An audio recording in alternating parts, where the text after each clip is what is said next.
So in summary, feedback is obviously going to be an important feature of as we go forward, and I think it's going to be more real this time than it has been previously. I mean, the Department of Health has been talking about feedback since 2003, but I think the very structural changes and the monetary things associated with it, is going to be, it's going to happen.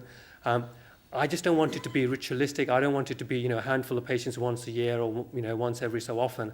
And I would like to make the case that we should be looking to do patient feedback on every occasion that we see a patient, be that on the ward, be that in clinic or whatever it is, and track that over time.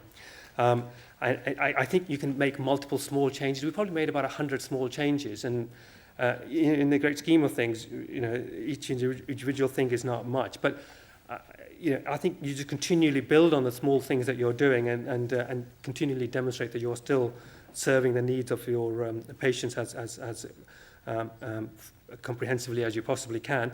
And then this business study may, not only can we achieve that, so this is your Department of Health policy, definitely can achieve that in a real clinical setting over a long period of time. 80% of our people to give feedback, and now that we made the questionnaire short, it should only take them 10 seconds. Maybe that'll become a bit more than 80%. So it may have an impact on compliance, that you can track your own clinics and your own results and see what happens, and you can look to link that with outcomes, and maybe we can have a positive impact on outcomes in our own settings. And so really the case that I'm making is that we should have systematic feedback as routine. People come in, you weigh them, we do their blood pressure, you ask for them, how did we do? What can we do better? It doesn't take any time at all. It should be part of what we do, and the review at the end takes no time at all, and then we can, just carry on constantly improving things. And we definitely don't, we can definitely do a lot more than we're doing at the moment, and better serve our patients and improve their outcomes, prevent disease and disability and death. And most of that, I would argue, well, not most, but a substantial portion of that is avoidable. Just an example of some people who've been using this thing, and this is a GP practice, and they've been using it, and they sort of discuss issues, and as a group in the surgery, and then they have a book where they capture some of their comments and so on. And there are lots of different ways. Actually, I've set this thing up, and NHS Innovations locally are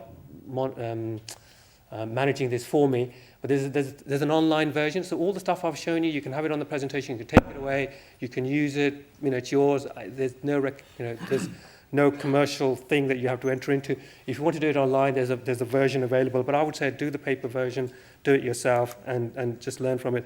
I just mentioned all the people who actually it's just a fraction of the people who contributed to all of this.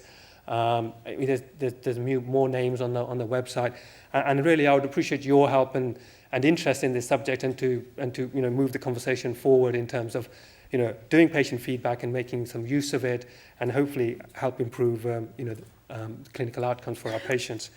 So there you go. That's my sort of request to you, and to help set up some pilots and to test and evaluate this sort of thing. Great. Thank you very much.